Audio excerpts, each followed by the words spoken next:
Please listen carefully. Hello, universe. Welcome to the Optimist Daily Update. I'm Summers Kristy. And I'm Kristy Jansen, and we're part of the team behind the Optimist Daily, making solutions the news. We bring you reader-funded solutions news every day in order to change the tenor of news media, social media, and the direction of your day to help make it one focused on solutions. 7 days a week, we publish positive news stories written by award-winning journalists and delivered online to your inbox and through our social channels. And also, we are sharing these solutions in a commute-worthy, walk-worthy, home office-worthy, grab a cup of coffee and join us for a conversation-worthy podcast. Today is Wednesday, the 10th of February, 2021. Happy Hump Day, Kristy. How are you? I'm good. The weeks just fly by. That's all I can say, you know? I can't believe it's already Wednesday. It's already February, and I guess the new year is starting on Thursday, right? Is that what we decided? Right. We're doing, Exactly. Celebrating Lunar New Year this year. Right. Lunar New Year is coming up, and so we'll consider that the start of the new year. Likewise, the weeks are flying by, but I had kind of a funny morning this morning. I know you and I have already chatted about it, but I did this very funny thing in the world today where we went and we reached out to everybody who's unsubscribed or canceled their emissary memberships in the last few months at the Optimist Daily.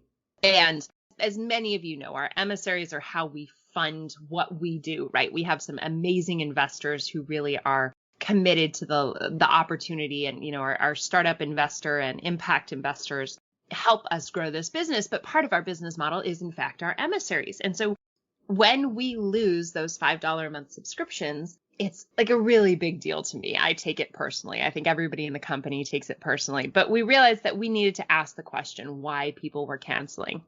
So I am a bit caffeinated and a bit, I guess, hyped up because I've spent my entire morning asking the world, like, why don't you like us?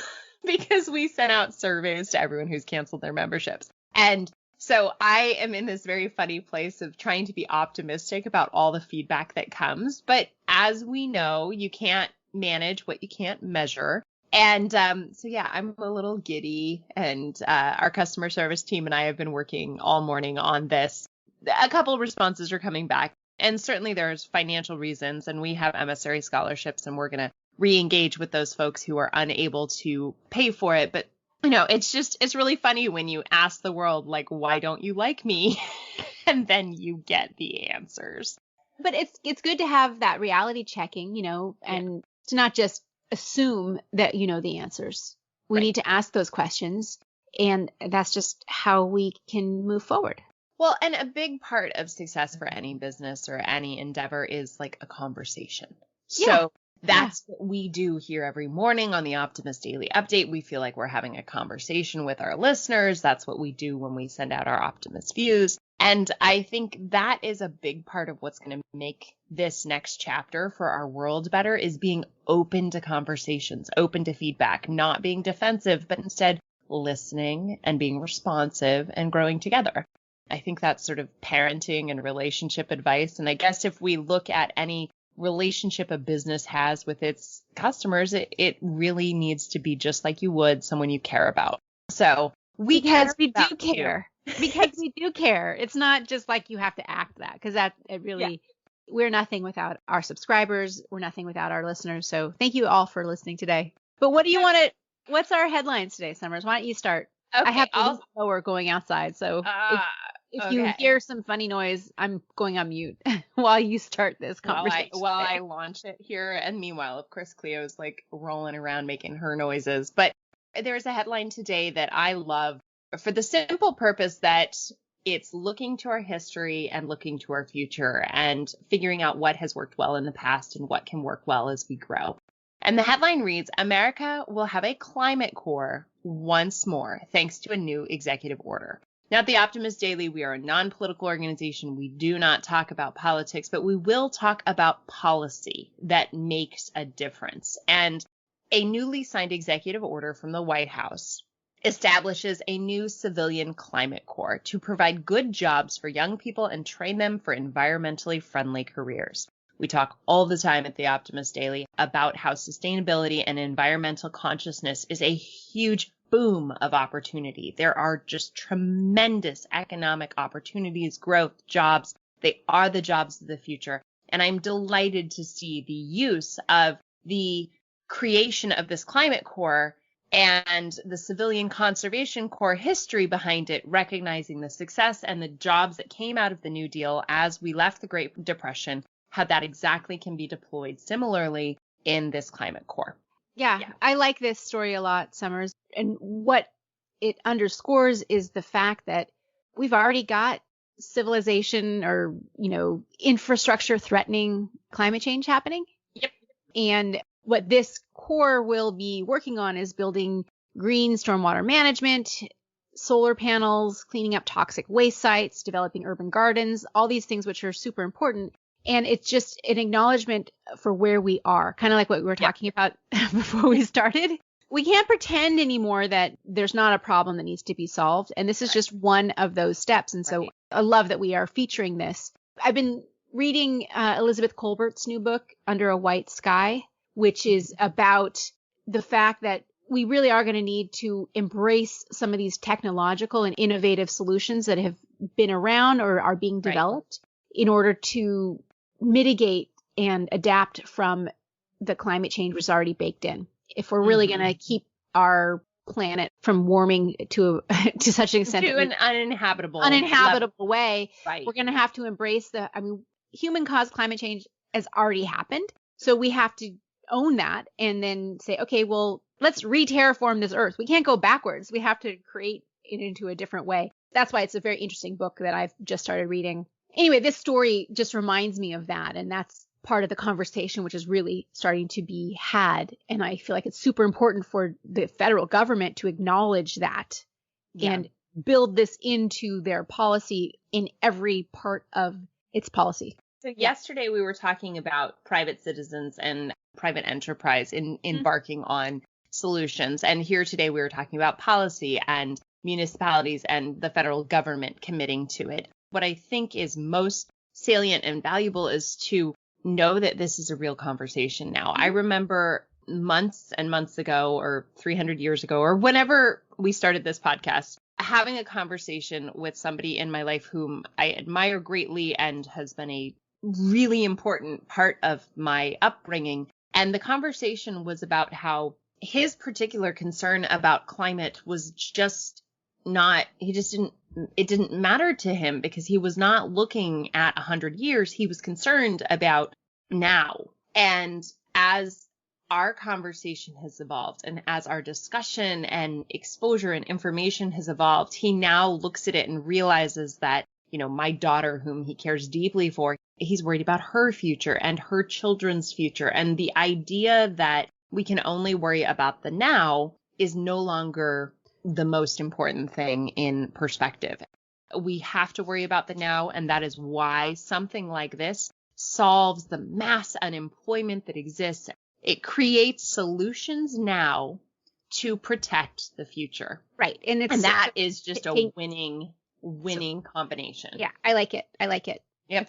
Speaking of winning combinations, what about you, my love? What do you have from the Optimist Daily today? That I wanted to highlight today, it reads, unused parking lots in Paris are becoming underground mushroom farms. And talk about urban gardens, right? Yep. And talk about, sort of repurposing space. I think this one is a really interesting one. We wrote a few months ago about the Champs-Élysées turning into a all pedestrian and bike path, to take the cars out of the center of Paris. And car ownership has been declining in Paris anyway for years, leaving the city with a new problem, which is thousands of square meters of unused underground parking space. And what do you do with that? It's not like you can put homes down there. I mean, I suppose you could, but that may not be the great place to live. And do you pipe in tons of light and grow farms? Maybe. I don't know. But this idea is to take sort of the analog or the upside down world of the rooftop garden, which I think rooftop gardens in Paris, growing fresh produce for people living in the neighborhoods, has become really popular. But it's now taking that underground space and using it to grow mushrooms, which don't require light. There's 3 major garages in the city that are now filled with thriving fungi. And The urban farming organization is called Cycloponics, and they've begun farming oyster, shiitake, white button mushrooms in these underground parking garages. They can also produce chicory, which likewise thrives in underground conditions. And Yep. these mushrooms are then harvested and sold in partnership with nearby organic grocery stores. So not only is it putting empty space to good use, it lowers the transportation costs and transportation emissions that would otherwise be required for bringing things in from out of the city into the city to help feed the people there. Anyway, I just like this idea. Yeah. It's a human-friendly solution. It's repurposing the built environment to make it more human-friendly. It addresses the fact that cars are becoming less central in this, at least in central Paris. Yeah. Also, the visuals of this story are fantastic. I'm sure this one will do well on social because you just kind of can go there when you see the picture and you read the headline. You can go to these terrible underground parking garages that we've all had our experiences in of feeling like creepy and not really liking being there, but that's where we have to put our cars. And then all of a sudden it's just this field of mushrooms and it has this kind of magical re-envisioning. It's very earthy and organic in its own kind of way. Yes, it's not green, but I can almost smell the soil. Exactly. You can smell it. Well, so speaking of sort of re-envisioning things and using design concepts and, allowing what used to be just really unattractive thing to now become this sort of magical mushroom land, there's other headlines on the Optimist Daily that are also sort of design-friendly, inspiring headlines today. I liked another one that reads, MIT researchers create origami-like patch to seal internal injuries. I think that one is really compelling because it is looking at Eastern design and applying it to medicine. And I just think that that's brilliant. And of course, we're just total MIT groupies here at the Optimist Daily. Artificial intelligence tool that helps easily detect ocean plastic from the air. So it's like the drones are here, but now they're protecting the ocean. 10 brain boosting hobbies to fill your spare time. One of them is, of course, puzzles. Kristy, are you a puzzler? I really enjoy puzzles, although it's more my friend Nina who's the puzzle driver. And when we're ever together, like over Christmas or something, we always have a huge puzzle. She likes to untangle like gold chains. If you have a chain that gets all tangled up, give it to Nina. That's like she gets joy out of that. That takes a very meticulous person. We have an Optimist Daily emissary and good friend of mine, Binti, who is part of like a puzzling group that's sort of developed out of this COVID situation. And I love the idea of them all getting together. And, for those of us who are no longer in our early 30s, those puzzles are certainly helpful for our brain. I totally forgot what I was doing yesterday in the middle of something. And my husband looked at me and he's like, hey, 43, what's up? What else do we have? So we have farmers devising a plan to reintroduce the white-tailed eagle to Norfolk.